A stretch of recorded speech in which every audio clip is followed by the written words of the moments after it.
Welcome to another edition of NHL Trade Talk. Today we're talking about the Pittsburgh Penguins, the Chicago Blackhawks, the Ottawa Senators, and the San Jose Sharks. And that's coming up next.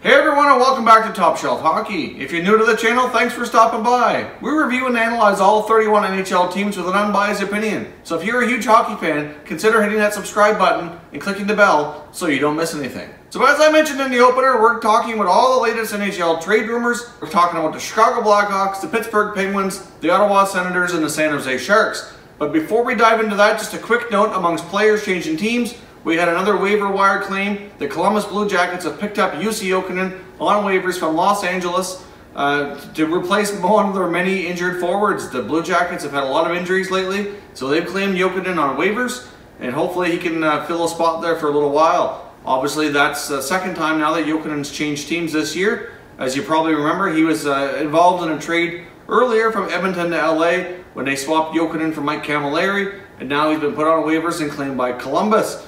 So moving into the latest trade rumors, first of all, I want to talk about the San Jose Sharks. Now, as we mentioned here before, they have a very experienced defender in Paul Martin, who they'd really like to move.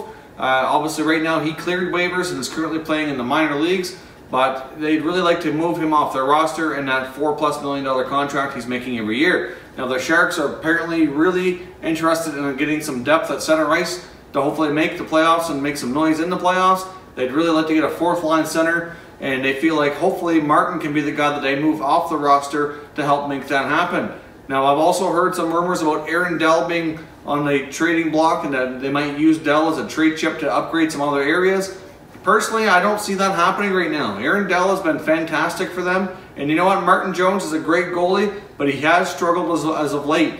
Plus, I don't see that kind of move being made right now. If the Sharks were in a different position in the standings and the playoffs were all but lost, yeah, you know what, maybe they would consider making a move to upgrade other areas of the roster. But right now they've got a pretty good 1-2 punch with Jones and Dell, and I don't think it's a smart move at all to go into the playoffs without one of those two guys.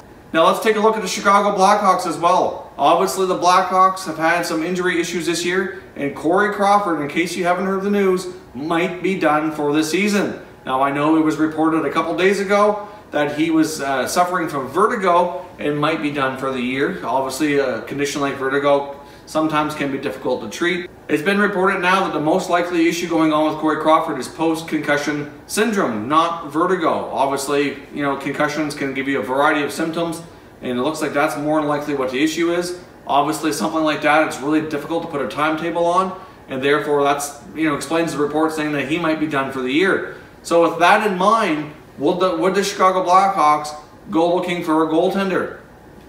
Obviously, right now they have Forsberg and Jeff Glass.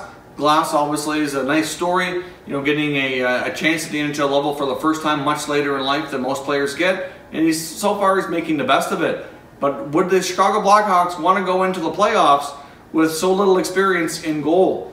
You know, and the other question is can they get into the playoffs with so little experience in goal? So could we see the Blackhawks try to make a move to upgrade their goaltending? And if they get Crawford back, you know, then this gives them lots of depth, and obviously, you know, maybe gives them another trade chip going forward, either in the summer going into next year. But that's the big question I want to pose to you. With Corey Crawford possibly being done for the year due to post-concussion syndrome, or vertigo, whatever they're calling it, do you see the Chicago Blackhawks making a move for an upgrade in goal? I can certainly see it being a possibility. I'm not really sure exactly how they'd make it happen. Obviously, the Blackhawks have their cap issues like a lot of teams do.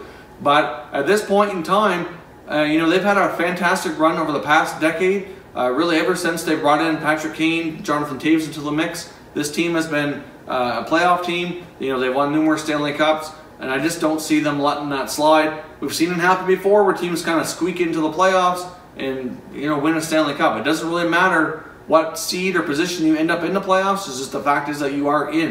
If you're in, you get a chance to win. So I want to hear from you. Do you think the Hawks are going to do an upgrade in goal with a long-term injury to Crawford? Now, we'll talk about the Penguins here in just a second, but first I want to touch on the Ottawa Senators. Obviously, they're still having a bad season, and there's been lots and lots of rumors throughout the whole year about players in Ottawa that might be moved out. The latest one to kind of surface here, there's actually two that we haven't really touched on very much before, and that TSN has moved up on their trade bait list. First of all, we've got Dion Phaneuf, who has a modified no trade. He has a list of 12 teams that he can be traded to, and there is reports suggesting that Pierre Dorion is doing everything he can to touch base with all 12 of those teams to see if a deal can be worked out.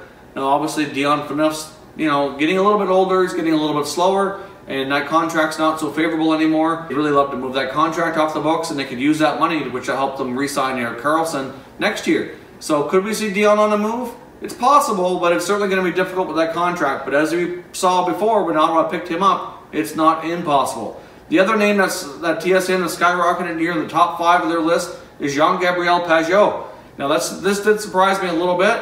Doesn't mean that Ottawa is shopping him hard. It just means that there's probably fielding a fair bit of interest, and really for playoffs, why wouldn't you be interested in Pageau? It gives you depth at center. We saw last year in the playoffs how he can rise to the occasion and be the big moment guy when you need it. So I can see why teams would be interested, but I would caution the Senators not to go too crazy here. Yes, they're having a bad year, but I don't think they need to tear it down completely. And we'll see where things finish. I would kind of deal with this more so in the summertime, but obviously with the trade deadline looming, teams are going to be calling, and we'll see what happens. Obviously, Mike Hoffman's name has been out there quite a bit as well, mainly linked to teams like St. Louis, San Jose, like guys that are, teams looking for a scoring winger, and there's a fair bit of them out there. He can be the guy, but again, I'm not convinced they're going to completely tear it down and sell off all these assets. But I guess we'll see how the time goes here for Ottawa Senators as we approach the deadline and see how their season looks here in a few weeks' time. Now, lastly, let's talk about the Pittsburgh Penguins.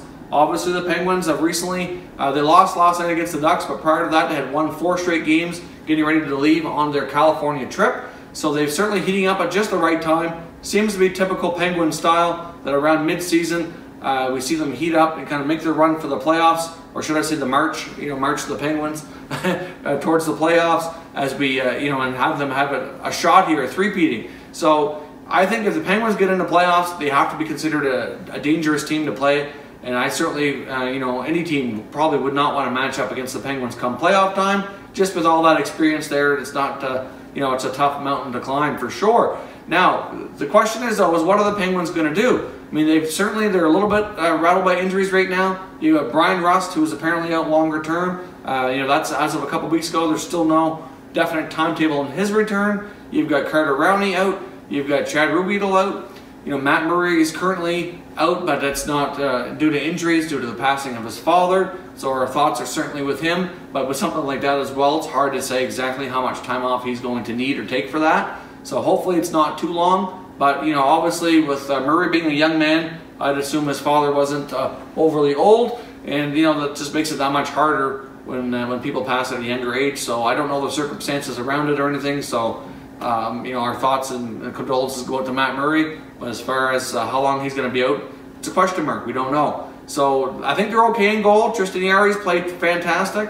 Hard game last night against the Ducks, but otherwise he's been pretty good. So I don't think they need to go looking for a goaltender. But the speculation around it is that they're looking at a scoring winger, and that they really, really would like to get Evander Kane. I think he's a player that Jim Rutherford really, really likes and really has his eye on. I think right now the only reason we haven't seen something go down is the asking price. It's been rumored that the Buffalo Sabres are asking for quite a bit. The original speculation was that they want a first-round pick, a conditional pick, which is contingent on the player re-signing with the new team, and a top prospect. Now, the latest rumor is that they want a first-round pick, a conditional pick, a prospect, and an active NHL roster player. So the big question that I want to talk about today with you about Pittsburgh is, do they have the assets to get this deal done? Just because a team wants or needs something, it doesn't mean it's going to happen, and it doesn't mean they're going to have what the asking or the selling team is going to want. Now, if you take a look at their draft picks for the upcoming 2018 draft, they still have their first-round pick. They still have their second-round pick. They do not have a third-round pick. They have a fourth-round pick, but it's not theirs. It's the Vancouver Canucks pick that they obtained in the Derek Pouliot deal. So obviously that's actually an upgrade. If you're only going to have the one, obviously the Canucks are going to likely finish lower in the standings. So that's a better pick than you originally had anyway, although it'd be nice to have 2. They have 2 fifth-round picks. They have their own, as well as one from Detroit that they picked up in the Riley Sheahan deal. and then they still have their 6th and 7th round picks. So they have, and then if you look at 2019, they do have a 1st round pick there as well. So they have the 1st round pick. They have enough picks that they can throw in as a conditional pick. They have that. Now, as far as a roster player, the ideal player for the Penguins to move would be Carl Hagelin. I'm not sure if that's a player that Buffalo would want in return, but it certainly would be the ideal guy because they need to make the cap situation work, and his contract is just the right amount to kind of make things fly a little bit with Kane coming in. So could it be, either the 2018 or 2019 1st round pick? Could it be Carl Hagelin? Could it be, either a 3rd, 4th, or 5th round conditional pick? Probably wouldn't be too high in the rounds. Probably looking at ideally no more than a 3rd round pick, I would say. And who could the prospect be? I mean, looking through their prospect depth, to be honest, I don't think there's a lot of real high-end prospects there besides the ones that are currently getting a chance to play. So could it be Simon? Could it be Daniel Sprong? One of those guys might have to be the guy to go in order to make this work. So if you're a Penguins fan and you're looking at the Buffalo Sabres bringing in Evander Kane, would you be okay doing this deal if you traded the 2018 1st round pick, another draft pick in there as a conditional pick in case the Penguins re-sign him? You're probably looking at Carl Hagelin as well as, let's say, Daniel Sprong. What would you think of that? If you're a Penguins fan, would you be okay bringing in Evander Kane for those pieces? Now, it doesn't mean that's how it's going to go down. That's just the rumored asking price today. Now, of course, the Sabres are probably going to try to hold off. Kane's playing really well. They're hopefully going to drive that price up and get what they want here. But at the end of the day, they're not likely re-signing him. He's not likely coming back to Buffalo next year. So I do see him getting traded by the deadline. So there's only so much time that they can use to jack that price up. And personally, right now it's pretty high. I don't think it can go any higher myself, not as a rental. I understand the conditional pick, just in case they do re-sign him. And I'm not sure if Kane would re-sign in Pittsburgh long-term or not. Hard to say. That's another story for another day. But either way, I think the Penguins have what it takes to bring in Evander Kane. And I want to know what you think. Should they proceed with that deal? And would you give up those assets in order to bring in Kane to solidify your forward depth to have a shot at going for the three-peat on the Stanley Cup? As always, don't forget to follow us on social media. You're going to see our Twitter handle right here on the screen. So certainly check us out on Twitter. We're also on Facebook and Instagram. All of our social media links are found in the description below. So please check us out on those platforms. Of course, if you're new to the channel, consider subscribing. We hope you liked this video. If you did, hit the like button, and we'll be catching you next time.